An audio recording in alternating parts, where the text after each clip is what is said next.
Welcome to Series 3, Episode 5 of the In Her Financial Shoes podcast.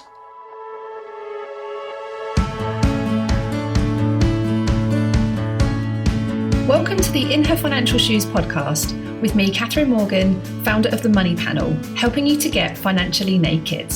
Listen in each week where we talk about that taboo subject of money. Listen to brutally real-life stories, step into our guest shoes and be left feeling 100% confident and in control. Oh, and we hate financial jargon, so don't expect any here. Small steps, big wins, let's go.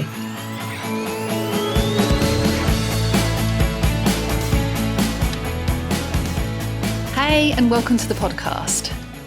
Now, money is still a really taboo subject, and one of the areas that this can really manifest itself is in those really awkward moments when you want to talk about money in a relationship, but it's just really, really hard. Maybe it causes you arguments in your relationship. Maybe one of you just doesn't really want to have that kind of icky conversation. Maybe it makes you feel super anxious to talk about money. And let's face it, right? None of us are perfect when it comes to money, and learning the right way to talk about money with your partner is really, really important. So I really want to do a deep dive today around how can we have those difficult conversations about money.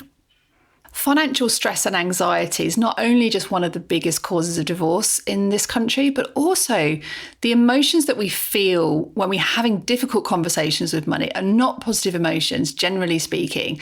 So it's really important to understand that there is likely to be some kind of tension about money at some point in your relationship. And the key to dealing with some of this is to really be as open and honest as possible with each other about your feelings around money, your own habits, behaviours, and also what you value. One of the exercises that I go through when I'm doing money coaching with couples is to actually understand what is it that's driving those emotions. What is it that's driving one of them to feel maybe really anxious about certain things? What is it that's making one of them drive to be, perhaps really focused on planning and never wants to spend any money? Why is it sometimes that maybe we feel that it's okay to spend money on our kids, but not okay to spend money on ourselves? And maybe we have elements of guilt and shame attached with that. So there's lots of positive and negative emotions connected with money. And when talking about money with your partner, these kind of strong emotions can really come to the surface. Now, for this particular podcast interview, one of the things that I'm really challenging myself on doing at the moment around these podcasts is to make them as engaging, as interactive as possible. And particularly when it comes to interviewing guests, I think it's really great to actually be able to see the guests as we're interviewing them, as well as listening to them. Now, for those of you that have been following the podcast for some time will know that every single episode that we bring out to you on every Monday morning is also sent out on a blog. So for those of you that maybe don't have as much time, or you'd rather read about something rather than listening to my voice, then you've got an opportunity to either listen or read or do both. Now, I really wanted to challenge myself recently and think about how else could we bring these interviews to you to make it really, really super valuable to you as podcast listeners. And so one of the things I've decided to do is, as much as we possibly can, we're actually going to be doing these interviews over video stream. Now, the great thing about that is that I think it turns the conversation into a more meaningful conversation when you can actually see the person that's talking. So this particular podcast this week was actually streamed live on Facebook. So if you follow me on Facebook, either on the Money Panel or Catherine Morgan, you'll be able to access the actual live stream version of this podcast interview. Now, because of this, the fact that it was live streamed, we did have a couple of minor issues at the very start of the interview with sound quality. So please bear with us for the first sort of 3 or 4 minutes. There was a couple of instances on this podcast interview where the Wi-Fi channel kind of slipped for about sort of 5-10 seconds. So please forgive the very sort of early couple of minutes while we sort of got that into balance. And I really hope that you enjoy this particular episode. So for those of you who are not familiar, I'll get my words out today, with Carl. Carl is a certified financial planner and he's a columnist for the New York Times, where he has like a weekly column called the Sketch Guy column. Now, for those of you who haven't or aren't familiar with Carl or haven't been to his website, go check it out, behaviourgap.com. We'll pop a link in the show notes, and it's behaviour spelt the American version. rather than the British version. Now, his sketches are like so simple, but so incredibly inspiring. And if you get an opportunity to watch the actual video version of this interview on Facebook, you'll see in the background behind Carl, he has this picture of like the entrepreneurial life, like how we think it's going to be like this straight line upwards, and it ends up being this like roller coaster ride. Like it's just so simple, but yet like so true and so inspiring. Now, in this particular podcast episode, it is a little bit longer than we would normally do. And I did sort of contemplate splitting this into 2 different episodes. But please bear with us. If you'd rather kind of listen to half and then go away and listen to the second half, there's no kind of logical break in the interview, which is why we kind of just decided to put it all out into one. But there's some absolutely key nuggets in this interview. We start off by talking about how we misbehave with money. You know, why is it that we are the problem?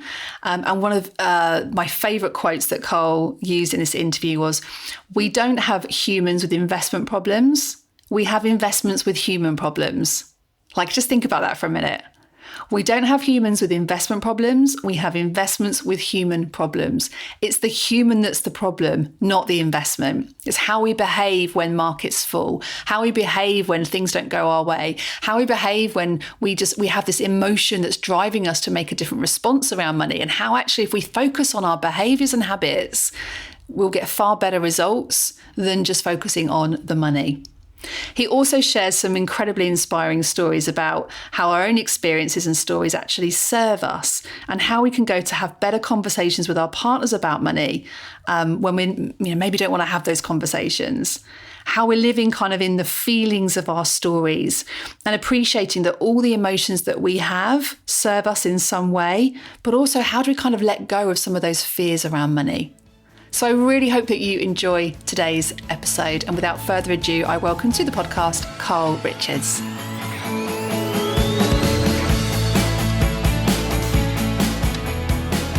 So a massive warm welcome. Good evening to everybody watching this. This is the first time I've done a live stream on Facebook as a podcast interview. So massive high five to Carl and I. This is the first time ever we've streamed this live. So I'm bringing this podcast to you. If you're listening on the podcast today, today's interview is with Carl Richards. Carl is dialing in all the way from New Zealand. Carl, we're streaming on Catherine Morgan right now on Facebook, in case you're looking for where we're streaming. Now, just to do a little bit of an unofficial introduction, I will do a proper official introduction for the podcast, but as an unofficial introduction, Carl is somebody that was introduced to my life 3 years ago when I picked up his book. As you can see, it's very tattered from the number of times I've read it. And this book I read in 2016 when I was just coming out of the banking industry, and I really, really had enough of the product focus in working in banks for almost 20 years. And I read Carl's book, and along with 2 other books that summer, and it literally changed my life. Carl is one of the reasons why I am still in this profession. And one of the reasons why I'm very, very interested and fascinated, for those people that follow the podcast, in behavioural finance and why we do stupid things. Why do we make silly mistakes as human beings? Because it's just human nature, right? And we talk about this a lot on the podcast. Now, one of the subjects that is really close to my heart is around how we have difficult conversations with money with our partners. And I know that we did a Facebook poll on this. I'm just going to turn my light up a bit. It's quite dark this evening. We did a Facebook poll actually in my group, Carl, this week about having difficult conversations about money. So I really wanted to kind of do a bit of a deep dive this evening into some of the some tips really that you can give to my podcast listeners around how we can have better conversations about money. But before we do that, Carl is also a certified financial planner, lives in New Zealand, right, Carl? And really? Is the author of this book here, The One-Page Financial Plan, amongst other books. The Behaviour Gap is another incredible book, which I would highly recommend any of you that are interested in this subject to go off and have a read of. But Carl, as you can see from his background, does these amazing sketches. And he's world renowned for these sketches, which you can actually purchase on his website. And he also writes a regular weekly column in the New York Times. So A massive warm welcome, Carl. Thank you so much for coming onto the podcast today. Thank you, Catherine. Really, it's super fun to have this conversation. It's one of my favorite topics. Well, just anything to do with money, but particularly sort of how we behave, and talking about it particularly is this really funny subject that seems to be a problem all over the world, right? It's not an American problem. It's not a New Zealand problem. It turns out it's a human problem. So it'll be fun to talk to you about it. Yeah, and you know, I find it really fascinating because I think that so often we focus, as a profession generally, I would say, we focus on products, you know, about encouraging people to have better financial knowledge and understanding of products. You know, so how do pensions work? How does tax work? How does the stock market work? But in actual fact, if you just go out and learn about financial education, would you agree, Cole, that if you don't combine that with actually understanding how we react with money, then it's not going to work, right? Yeah, I think the huge problem that nobody seems to want to talk about is we are the problem, right? Like, you spend a bunch of time figuring out what personal finance tools to use, what budgeting app, what investment to pick, what insurance to use, what cash management, which bank account will give you the highest yield. Like, we don't have humans with investment problems. We have investments with human problems. And I love that. I think it's helpful to start there and also realize like that's kind of the drill sergeant version of it. The empathetic friend version of it is like, it's okay, right? It's what it means to be human. We're just wired that way. Mm-hmm. It's what kept us alive as a species. And we can dive into those specific behaviors if we want to, but there's behaviors that kept us alive as a species. They serve us really, really well, except when it comes to money. So we just need to realize, like, first of all, like, big hugs for everybody. Like, it's okay. We all do it. But can we be real for a minute and understand, like, it's not the investment that's the problem. It's not your credit card that's the problem. It's not your app that's the problem. It's you and I, and let's build from there. So until we get clear there, I think the whole personal finance space, everything, hacking at the branches, right? And that's the reason it doesn't seem to get any better as we get more information. It's not helping, right? It's just giving us more places to hide from our own poor behavior.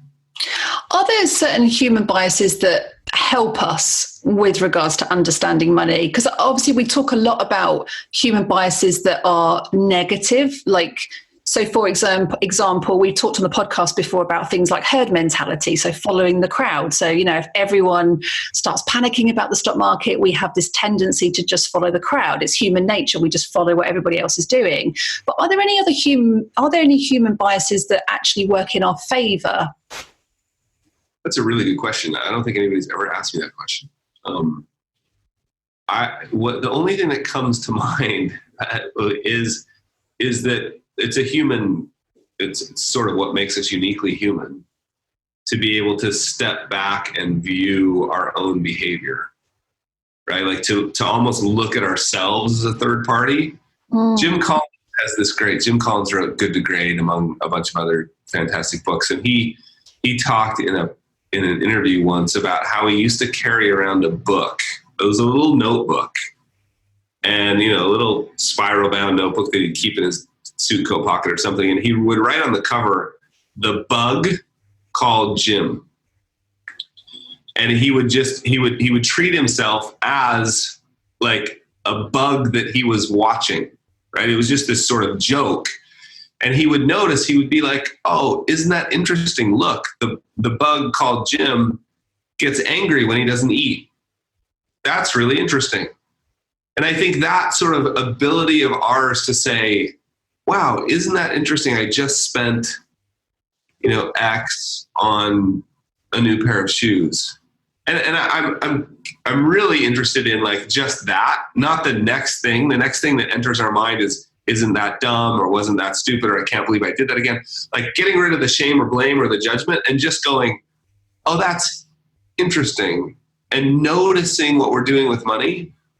I don't know that that's necessarily a behavioral, in fact, it's not really a behavioral bias, but it is something that humans can do.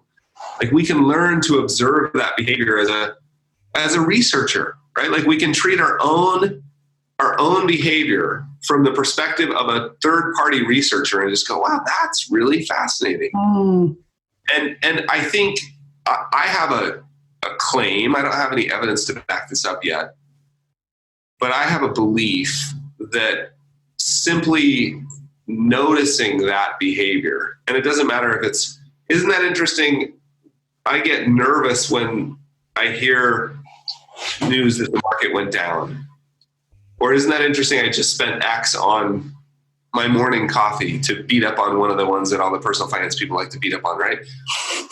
Just noticing that. I have a hypothesis that simply noticing that leads, through my own experience, simply noticing leads to behavior change without behavior change being the goal, right? So letting go of shame or blame or outcome and just noticing how I behave with this thing called money and particularly how I feel in my body. Like, oh, that's interesting. I feel, trying to figure out words for it, tight. I feel closed. I feel open. That felt good. Like noticing that, I think that's a uniquely human thing. That's really interesting. And so would you say then that one of the tips that you would give people is to just almost like pause? So what you're saying there is just to pause and just to notice and say, actually, oh, okay, so I've just spent £100. Like or I'm just about to spend £100. How am I feeling in my body? Perhaps is there a physical cue with money? So glad that you sort of took a little bit of bait on this one, like because this is one of my favorite. What I'm saying is I'm glad that you would like to talk about this. It's my favorite subject right now, and I think it's the solution.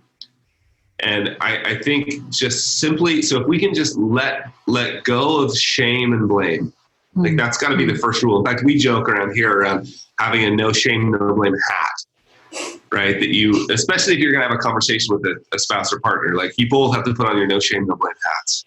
That doesn't mean no guilt or no responsibility. It just means no shame and no blame. There's a big difference. So if we let go of that, and then just noticing, I'm not even saying trying to change the behavior. Like let go of that goal because it comes with shame and blame. And just notice, maybe I can tell you a quick story.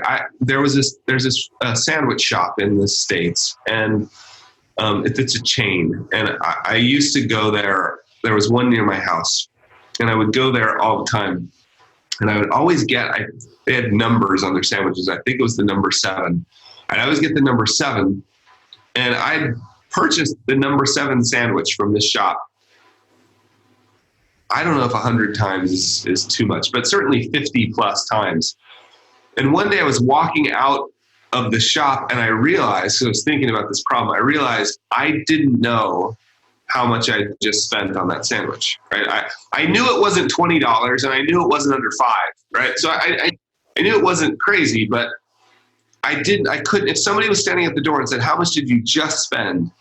I wouldn't have been able to tell them. So the next time I went, I didn't try to change my behavior. I just noticed. I did the behavior. I bought the sandwich. And then I just simply, in this case, I just said, yeah, I'd love a receipt. And when I walked out, I just looked at the receipt. It was $7, and if I remember, it was $7.42. And I said, isn't that interesting?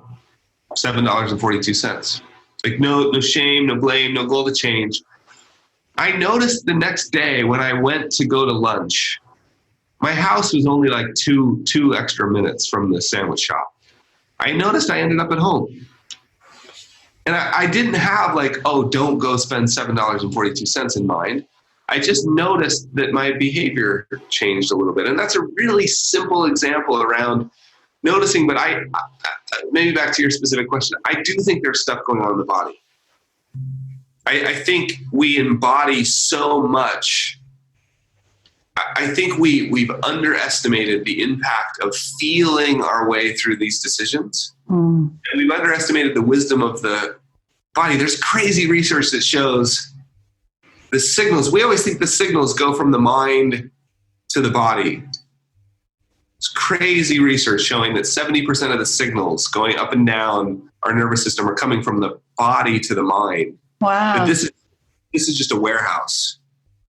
And so noticing, and I think as you notice, you'll be like, oh, that's fascinating. I feel really, like sometimes I get sad when I say to my kid, hey, that's none of your business, or don't be spoiled. And then I remember, wow, I remember being told that. Every time I thought, and I hear this a lot with women that I talk to, there's a sense of like, that's not proper. We don't talk about that. You know, don't be spoiled. And it seems to come back sometimes when we think through like, oh, how does that feel? So rounding that back around, like, yeah, I think just noticing an activity we're engaged in, and you can do it before or after, it doesn't really matter. Let's just bring awareness to it. And let's notice how we feel about it. Things will start to show up. You know, was that as satisfying as I thought? Right? Did I enjoy that? Because the goal is not to spend necessarily less. That's not necessarily the goal. The goal, at least my goal, is to spend more on the stuff that brings me happiness and pleasure and security, and less on the stuff that I don't really care about. Yeah. And the only way to get clear about that is to start paying attention.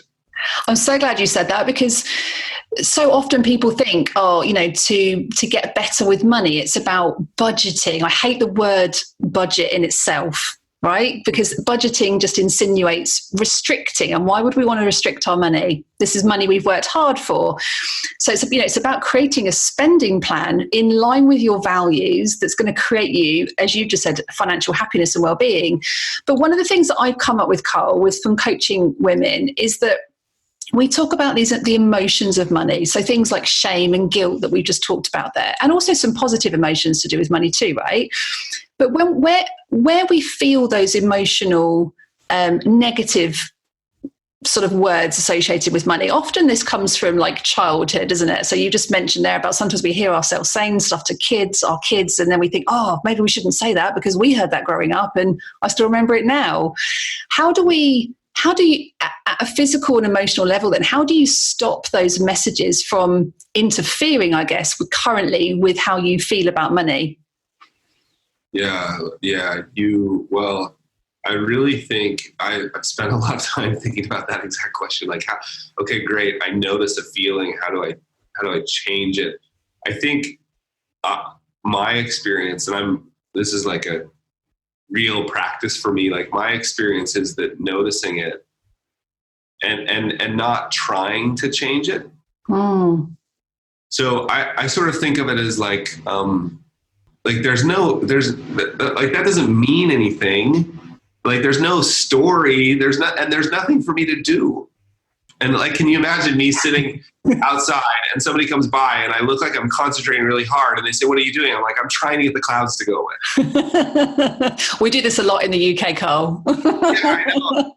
Sure. Wish for the sunshine. Plenty of that in New Zealand too. So I think what you do instead is just realize a couple things. One, you're not responsible and you're not to blame for the quality or lack thereof of your own thinking. Right? Like, thinking is like the weather. It comes, like, think about, I don't know, they've tried to put some number on it, and I've heard the number 70,000 thoughts a day. Wow. There's no way you're in control of that, right? Like, but for some reason we grab some of them and we focus on them and we build huge stories around them. So I think the way to deal with that is to just simply notice. Like, let's use an example. Let's just say that you're in the car. This is an example from my life a while ago. We're in the car and my son, who was, I think, 7 or 8 at the time, we're driving past the neighbor's house, and the neighbors had just purchased a new water ski boat.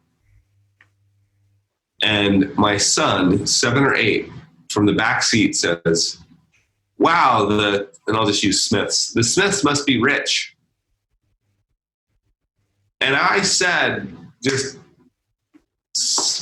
Sam, that's none of your business. And I just went on, and about a few minutes later, I realized, like, wait, what was that all about?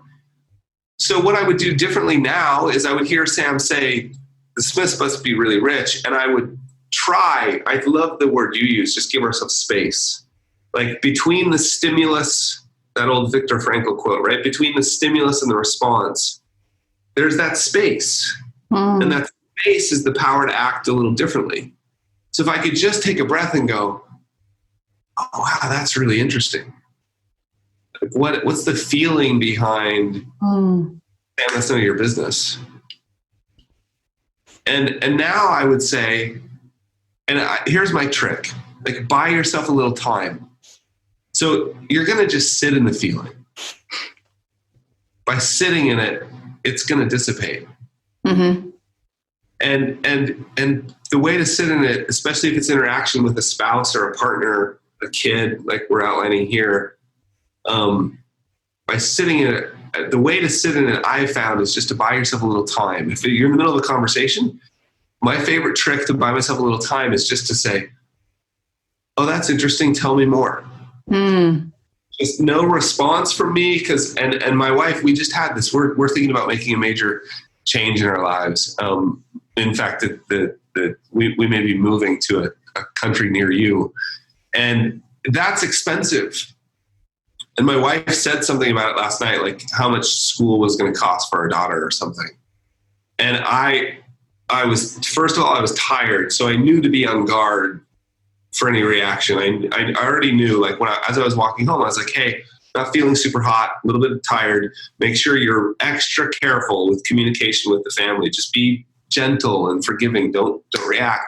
So she said something, and I remember thinking, that's interesting. Like, tell me more. So getting yourself space. Mm-hmm. Don't try to change it. Give yourself space. That's the short answer.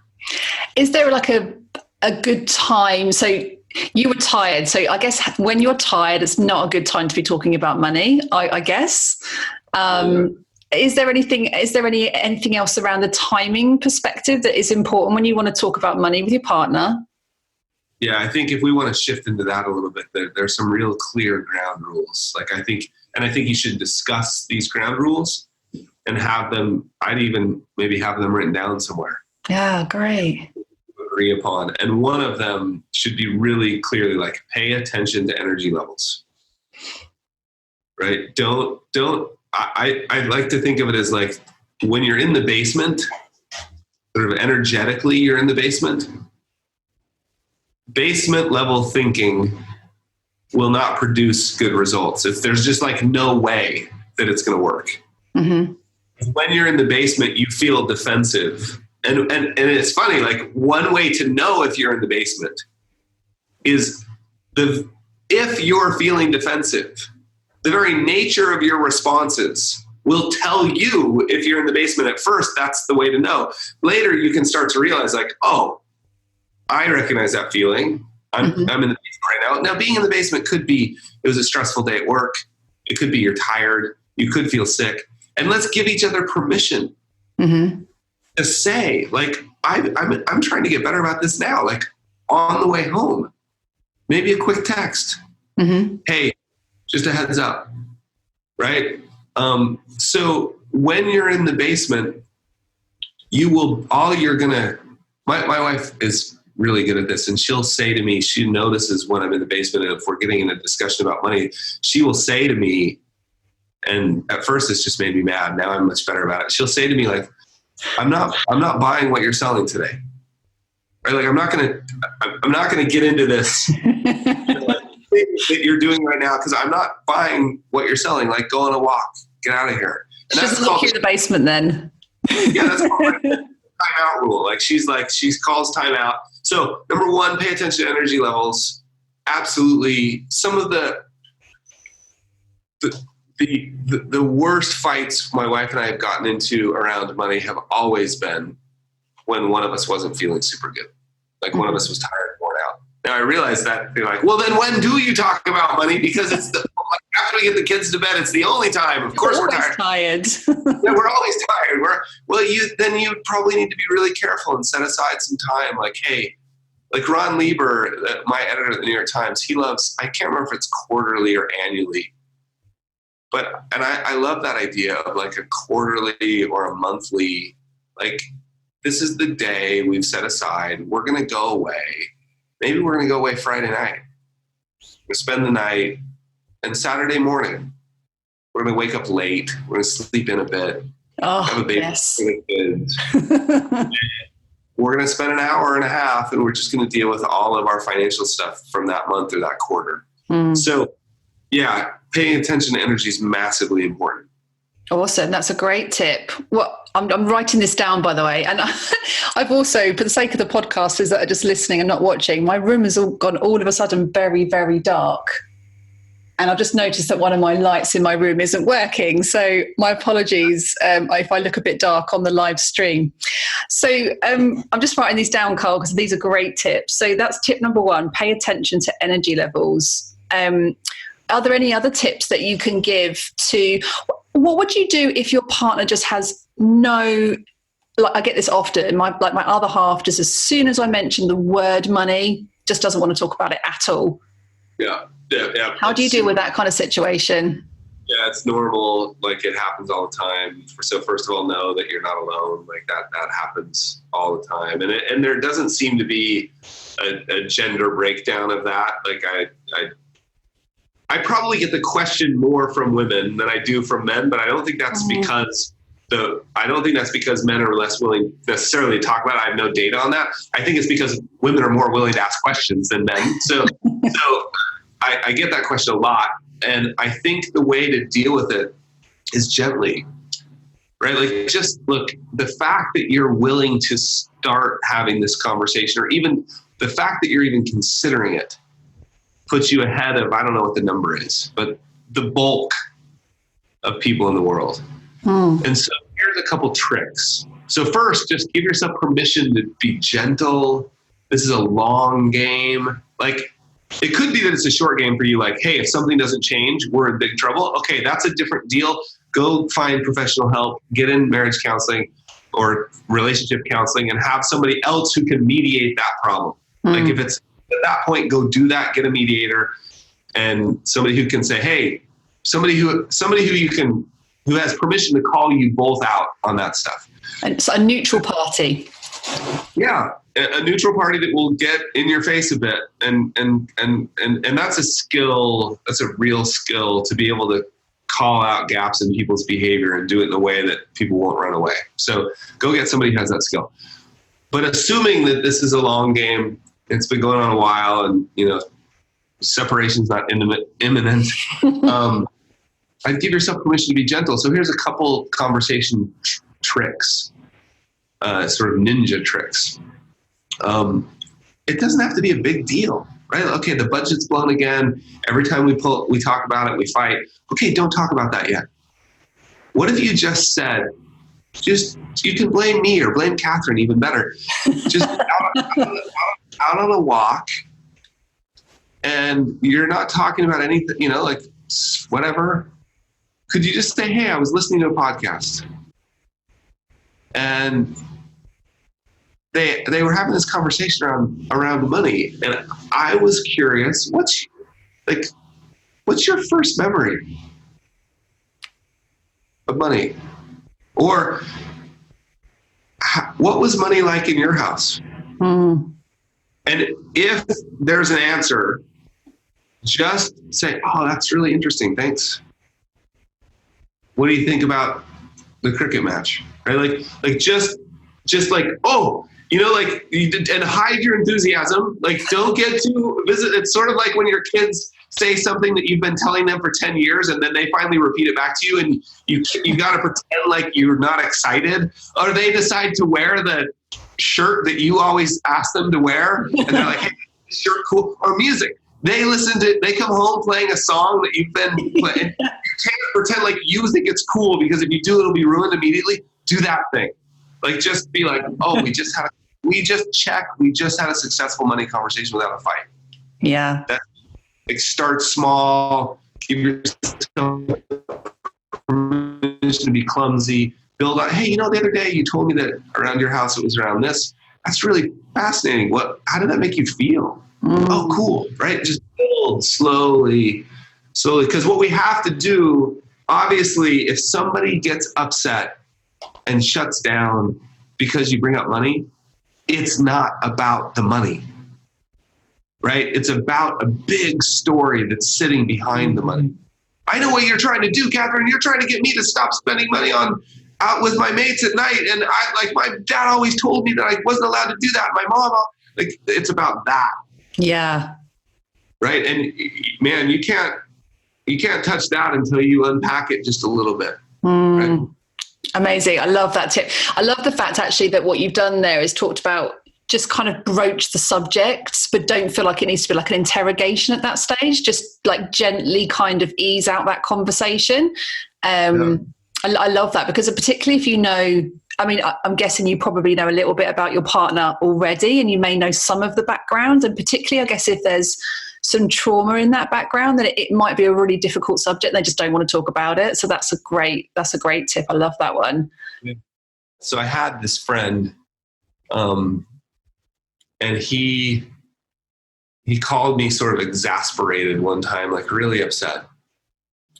And he's like, I don't get it, man. My wife, she just won't let go of this car thing. Like she wants a new car. And I don't get it. We can't afford it. And it comes up, once a month or a couple times a year. And it's been this way for like 6 or 7 years. I don't get it. And she just won't let go of it. And the part I don't get is she doesn't seem to be super concerned about, and by the way, I just need to clear something up real quick. I'm using an example here of the woman wanting something and the man not.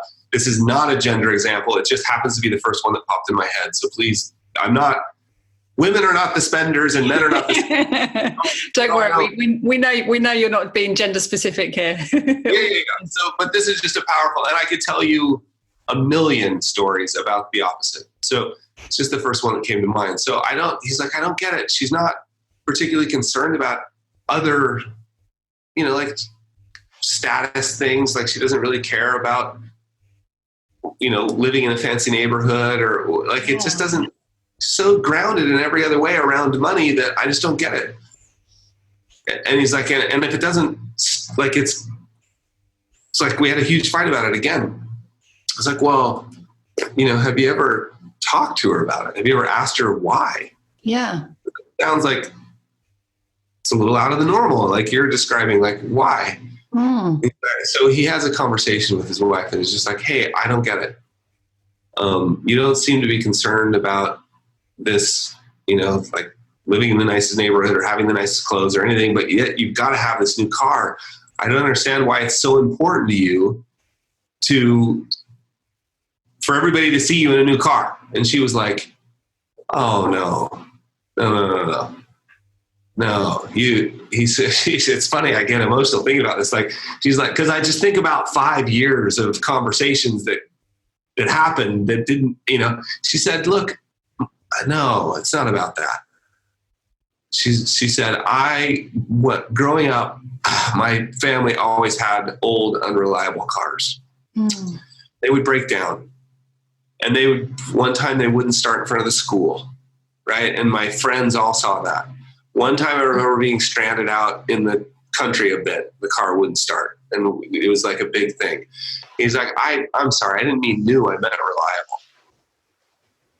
Like, and suddenly, like, you can imagine, fight. And then if there's this moment of understanding, my friend is just like, oh my gosh, I'm so sorry. I had no clue. Like, let's figure that out right away. Right? Because reliable doesn't necessarily have to mean expensive or fancy or showy. Reliable just means reliable. So it's so interesting how you can go from fight to empathy. Yeah. So quickly if you just get the story. Yeah. And hey, Catherine, just because we have time, let me give you one more because it's the opposite side. Wife, it sounds like it begins the same way, but it's not. There's a twist. Wife wants to buy. This is a really high-end CEO of a company that most of your listeners will even recognize. Wife wants to buy a new vacation home. They have a second home on an island. On a series of bunch of islands, not like their own private island. They have a second home on an island. I'm not going to tell you where. And wife wants to buy another one in a different part of the world. And husband is just like, what? I don't get it. Like, we've got this, like, to buy two? Like, why do we need two? He's talking to the financial advisor. I don't get it. Will you please talk her out of this? Like, talk some sense into her. Like, all sorts of things. Spend a bunch of time talking about why this is all wrong, but we're just going to go with it because the twist is really cool. And the financial advisor is a little exasperated, so he asks for help. And the person helping them says, well, has anybody asked the spouse? So they like call this meeting and they say like, hey, you understand we can't, it's not in the budget to have two vacation homes. And the wife is like, are you out of your minds? Like, of course I know it's not in the budget. We're going to sell that one. And you know why we're going to sell it? Because when we built it, and every single time we've been there, you've been under massive, talking to the husband now, you've been under massive stress.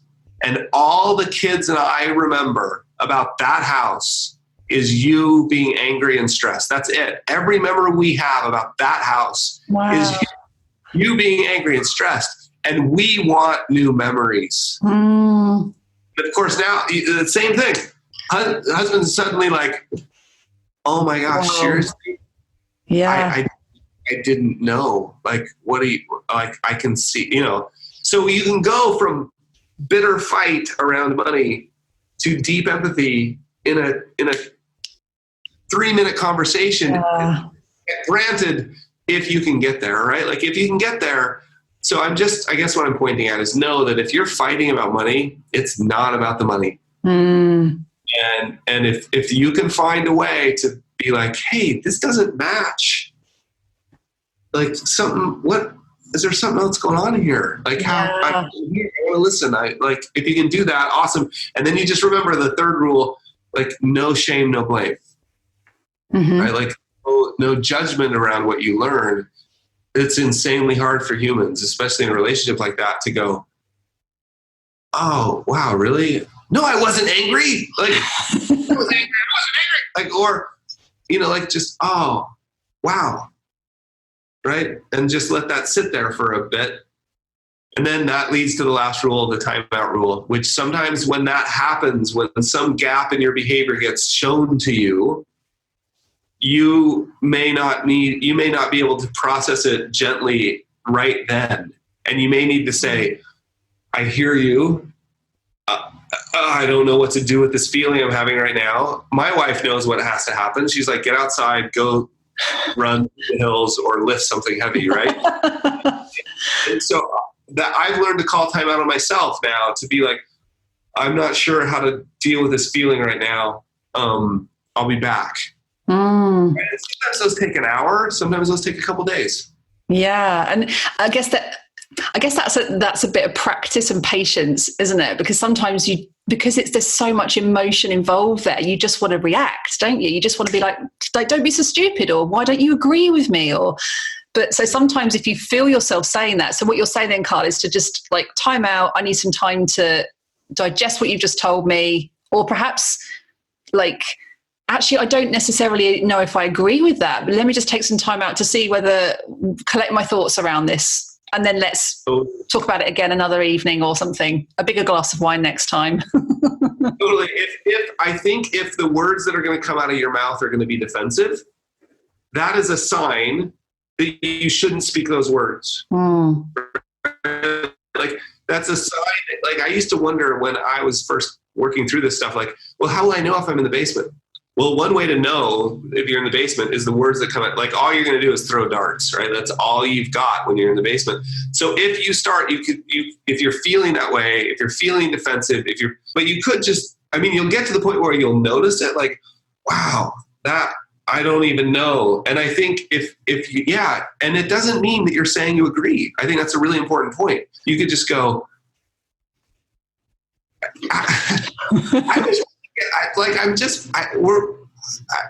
I wish we could get better at this.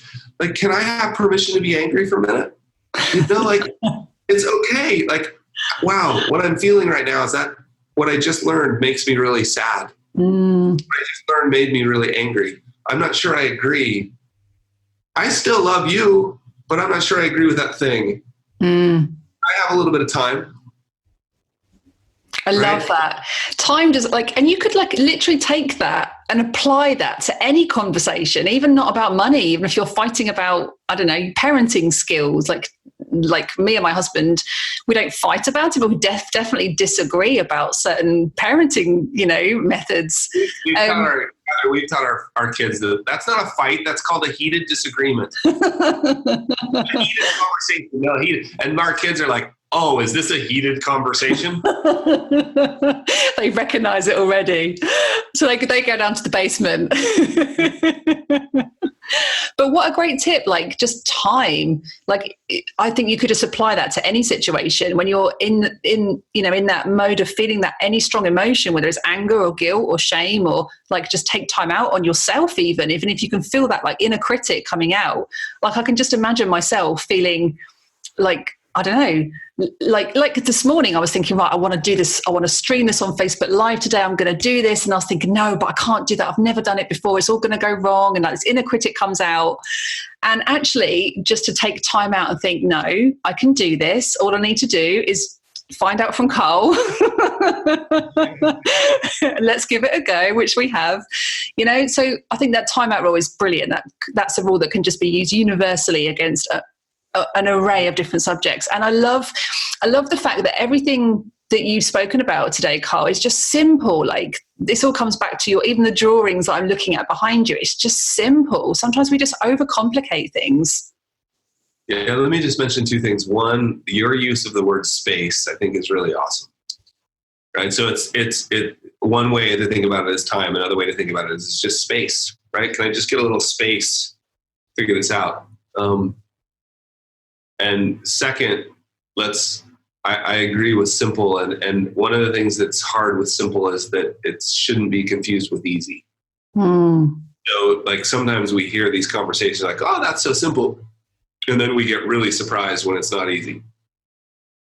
This stuff is hard. Yeah. And it's hard because we're just wired. We just come preloaded with all sorts of fancy feelings around how we're supposed to defend ourselves.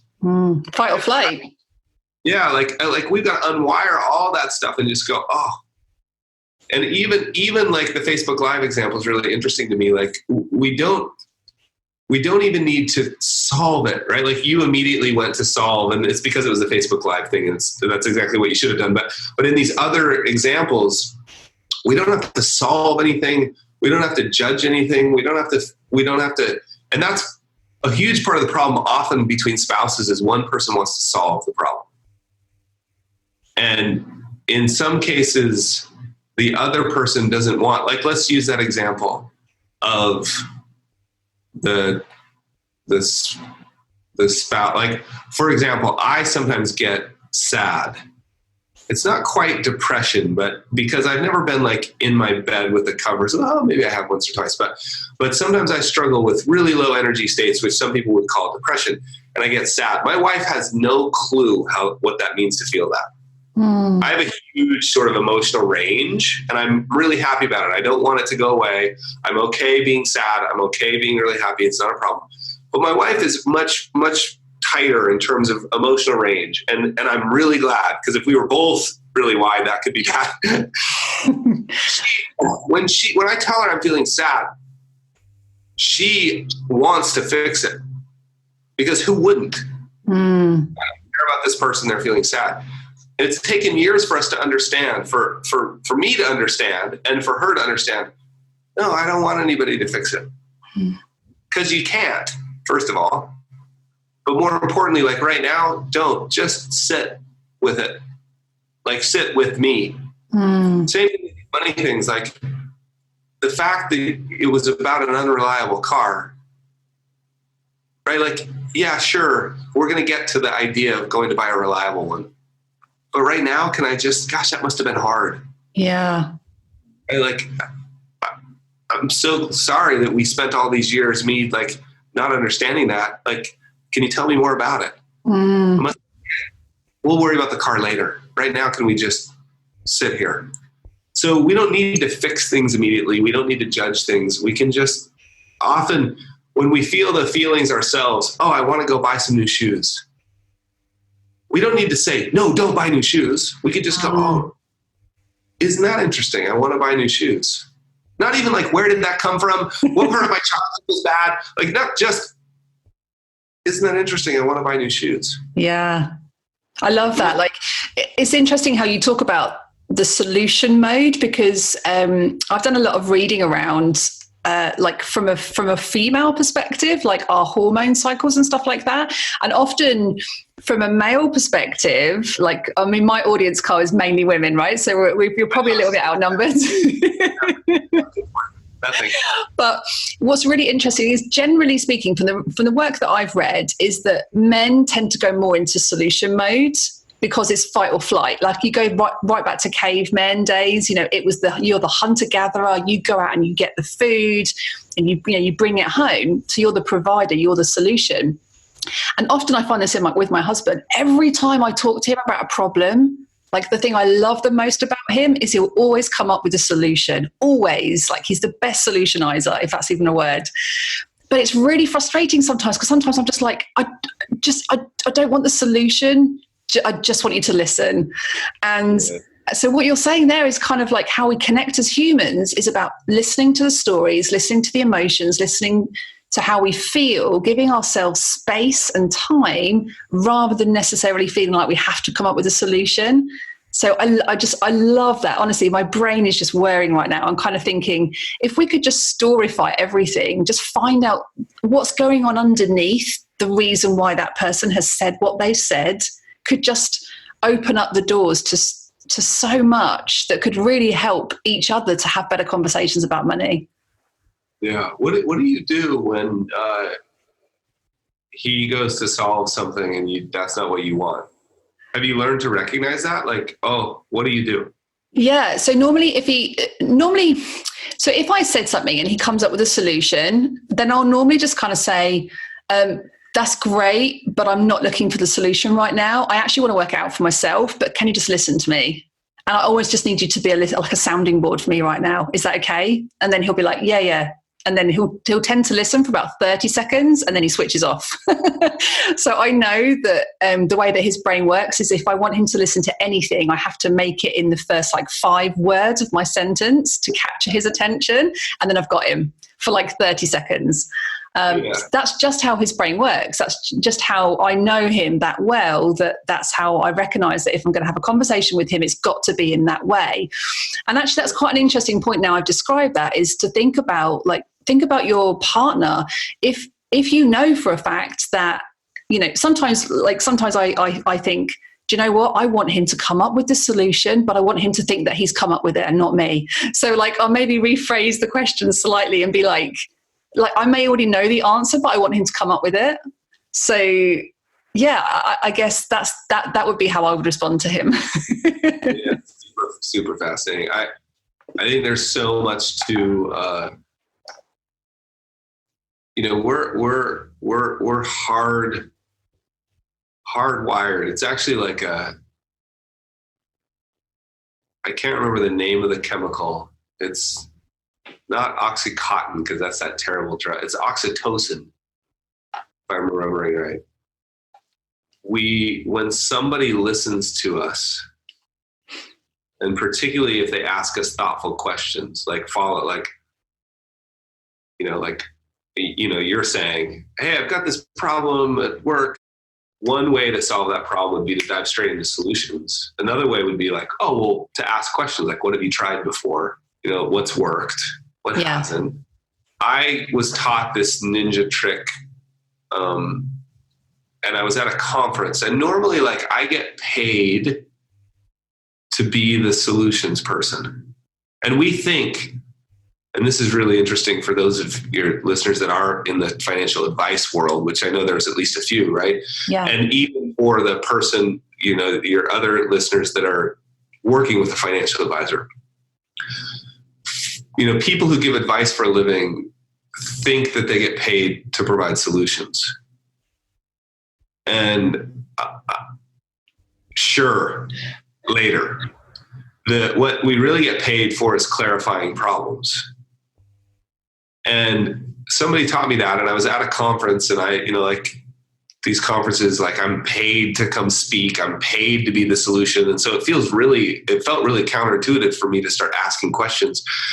And this happens at every conference. Somebody will come up to me like, hey, I've got this issue. Can I just run it past you? And this time I was like, yeah. So we sat down, and I just decided everything that exits my mouth has to end in a question mark. So I just said, oh, that's fascinating. Tell me more. Oh, that's interesting. What have you tried? Well, what's worked? What hasn't? And about 10 minutes into this, she grabbed my arm and said, oh my gosh, you've solved it. Thank you. And left. And I was, and we've all been through that experience where we leave thinking that's one of the smartest people I've ever talked to. And they didn't say anything. The reason for that is the release of that exact drug. Like when we talk about ourselves, particularly when somebody's asking us thoughtful questions about ourselves, we release a drug in our brain to like that person. So the ninja trick is, if I want somebody to like me, all I really have to do is ask questions and listen. I love that. That's so, and I guess that's similar to if you were working as a coach, that coach relationship is you just ask a bunch of questions and you get them to come up with the solution themselves. Like how much more empowering is that to get that person to think of the solution themselves rather than you telling them, which talking about the financial services industry, which like I won't even get on my soapbox about this, but as financial advisors, we get, we're wired because of how we're taught to ask questions about your finances in like a fact-find environment to get an answer. It's gaining factual information. That's how I was taught when I worked at the bank. But actually, what you want to do is explore that relationship and get the person to come up with the solutions themselves, like asking great questions. You don't even know the problem. Yeah. Right. As we talked about, the problem is not the problem. The problem is not what you think the problem is. The problem is certainly not what the person you're talking to is telling you is the problem. Right? The problem's way back there somewhere. And so how can you provide a solution when you haven't even defined the problem yet? And so I think in all of our relationships, when it comes to money, like working with a spouse, a partner, a friend, just understanding that the thing is not the thing, and being there for somebody and providing, I love the word, it's so good, like providing space for people to explore that. We can't do it. Nobody, your spouse, every time you bring up money, that's because nobody has ever given them permission. They feel like that's unsafe territory because it's always been unsafe territory. Mm. So one of the greatest gifts we can give anybody is just a little bit of space to start treading, and then it becomes like layers of an onion, right? Like, oh, that's your first memory. And then the onion starts to peel a little bit gently, and we start getting deeper and deeper. And it turns out these things take years and years and years and years to unwind. And every layer of it is more and more intense, but also opens you up to more and more opportunities for a deeper connection and a more aligned relationship with your use of time and money.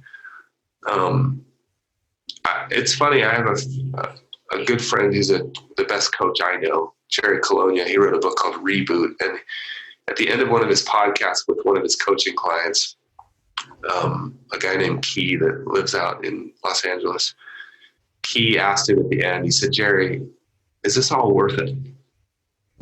He's like, I feel terrible asking this question, but on behalf of me and all your listeners, is this all worth it? Like, why don't we just leave the onion the way it is?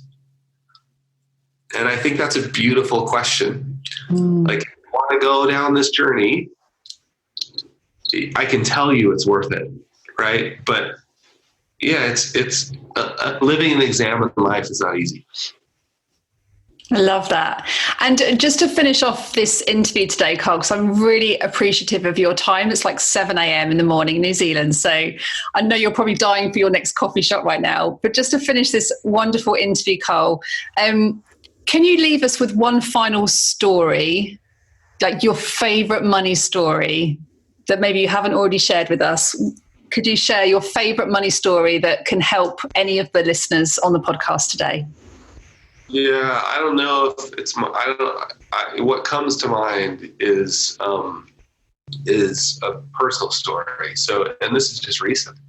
You know, I've been playing the guy that's supposed to know about money and emotion for it. Well, it turns out next month, October, is 10 years in the New York Times, and 2 books and 15 years of CFP work and financial planning work. And I still have these really deep embedded stories around money. And recently, last couple of months, my wife has a different story, and her story, I believe we grew up within a mile of each other. Like, we didn't know each other, but we grew up in the same, by every outward appearance, in the same socioeconomic class, right? But my parents were divorced when they were 8. And for me, I always, at least the story, turns out this isn't entirely true, but it was definitely true to me. The story was like, we were going to run out of money anytime, right? My mom was working all these, like, it seemed like she was working all this extra hours and trying to keep us in a good neighborhood with good schools and around, you know, good mentors. And so it was always about fear and scarcity. And I have memories of utility bills not being paid. Like, I don't know if any of that's true. My wife, her dad was an entrepreneur. And for them, money was sort of easy come, easy go. Hey, this may not work. Oh, it worked. Great. Oh, it didn't work. We'll downsize. Like, they were just really fluid with it all. And for her, it seemed to be more about opportunity and abundance. And so I had like the scarcity thing. She had this, and I was doing my scarcity thing a couple of months ago. Like, if this continues, right? Like, I was projecting, like, my income is very lumpy. And I bet a lot of your readers are like, we don't all have paychecks that every month. Like, I'm an entrepreneur. I own a couple of my own businesses. It's very lumpy. And I was projecting a month that was normal for us, but it wasn't a good month. It was a bad month. And we have this all the time. And it's better for me to look at my income on not even annually. It's probably more like a 3-year cycle. And so I was projecting one of those, and my wife was like, I said, if this continues, like, by, you know, and I knew the number, like 7.8 months from now, we will be out of money. My wife was like, what are you talking? I'm like, no, that's what the number's saying. She's like, yeah. And she was like, well, what if we go out a year? What if this last 12 months continues? I was like, oh, well, yeah, we'll be fine. And what if we go out 3 years? They're like, oh, well, yeah, we'll be really, really fine. And I remember thinking, she was like, you know, you could tell yourself a different story, right? That every time you think there's a cliff, the cliff moves, right? You figure something out between here and the cliff. It happens every time. Like, you could start just telling yourself that story. You could start saying, oh, that's interesting. This month wasn't awesome. Turns out that's normal for you. Oh, look, 3 years has been great. And I was like, I'm not doing a great job of telling the story, but I just remember thinking in my head, like, wait, that's possible? Like, you're allowed? I mean, I think I used those words, like, you're allowed to have that story? And she's like, well, yeah, why not? Like, and I remember thinking, like, I don't know. I said, I don't know how to do that. Will you please help me? And I don't know how to think that way. I recognize that line of thinking would be more useful. I'm not going to use the word better. It would be more useful. It would serve me better to think that way, but I don't know how to do it. Can you help me start thinking that way? Yeah. And that's amazing to me, to just go, wait, what? Yeah, and the fact that you're the financial planner, Like you've come up with like the in 7.2 months time, we're going to fall off the cliff. And you're like, your partner's come in and said, no, it's all absolutely fine. And actually, if you spin around, Carl, like that picture right behind you is like so relevant for the conversation we're having right now. Totally. I just think the idea, maybe the takeaway would be, you are living in the feeling of your stories, right? And we think that feeling is reality, and it is not, right? Like, and we know it's not because two people can watch the same accident and have a completely different view, right? Like even down to that close. So let alone our 10-year stories. And if we can just go, oh, that's a story. And if we can put a label on it that it's a story, give ourselves permission, back to Jim Collins, to be like, disconnect ourselves and go, oh, let's think about that story. What's serving me? And thank it, like the Marie Kondo sort of view of like, hey, thank you for that possession, for being in my life. You've served me really well up to this point. I appreciate you, fear. Like, it's really nice that you've been here. You've saved my life. You're my friend. I don't want to kick you in the teeth, but I think you're going to sit in the back seat now, right? Like, you can come on the trip, but you're not allowed to drive anymore, right? This sort of idea of just separating ourselves from the story. So there you go. That's it. That's incredible. Thank you so much. I've got like this vision now of like helicopter view on your life, like thanking your past and doing the Marie Kondo and, you know, like being grateful for it. Does she kiss her clothes or something? Are we supposed to kiss that as like pray or something? Yeah, sure. So thank you for serving me. You served a purpose. If it was fear, actually that serves a purpose because it protects us. But actually we want to let go of that now and take a different view. Like, I love that. That's such a great thing, such a great way to finish the podcast episode. So I just want to say a massive thank you. Thank you so much for your time, Carl. And for anybody who hasn't read any of Carl's books, who is interested in financial planning or tackling their finances, like, they're great books. The Behaviour Gap is spectacular. Like, it really digs deep into the psychology of money. And also, Carl, you do a weekly newsletter, don't you? Like an email newsletter? How can people subscribe to that? Just go to behaviourgap.com. Behavior spelled the American way, so no you. Behaviourgap.com and sign up for the weekly letter. We work really, really hard making the weekly letter valuable. And one of our goals is we work really hard to send you less. That's the goal. You know, in fact, internally we think like we want it to take 2 minutes to read, but we want you to think about it all week. And so, you just go to behaviourgap.com and sign up for the newsletter.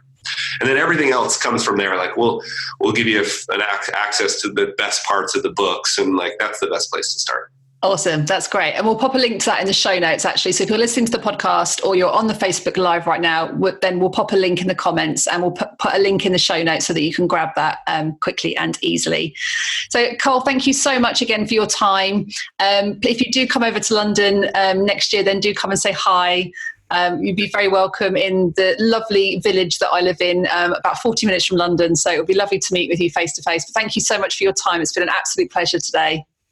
Yeah. Cheers, Catherine. Let me just tell you, thank you for the work you're doing. Like, I don't think we realize the impact that our little piece of the world, that we're having. And so thanks for the work you're doing. It's generous. It's amazing. And we all appreciate it. Thank you. Thank you. I really appreciate that. Thank you very much.